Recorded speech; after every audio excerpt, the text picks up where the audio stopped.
Hello mga misis na malupit. So may bago na naman tayong secret reveal ang ating air cooler fan. Ito na siya, dumating na siya and na-review ko na. Okay? So pinurchase natin siya for 199 pesos. Okay? 3-in-1 na siya. So first meron tayong fan, meron tayong air humidifier at meron tayong pailaw dyan. So start na natin siya. Patayin muna natin yung fan natin. Okay. Ang fan natin meron siyang 3 modes. Meron siya number 1. Yan. Number 2. At number 3. 3 level siya.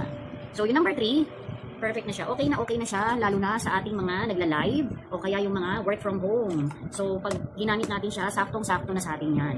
Okay? Ang maganda rito, bukod sa fan siya, pwede natin siya lagyan ng tubig, lagyan ng yellow, or lagyan ng essential oils. Okay? So, nagsiserve siya as air humidifier. So, kung lalagyan natin siya ng ice, pag ginamit natin siya, malamig. Para ka na rin naka-air condition, di ba? Super nice. Try natin yung level 1. O yan. Imagine niyo kung meron kayong essential oils or meron dyan yellow, di ba? Grabe, tingnan niyo yung buga. Number 1 pa lang yan, ha? Ito yung number 2.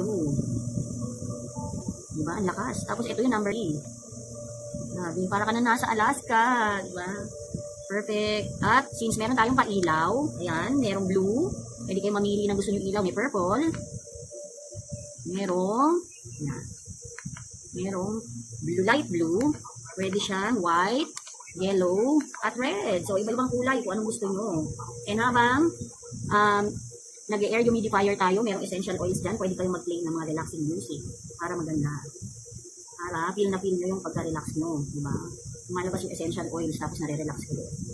Play nyo lang yung magandang music.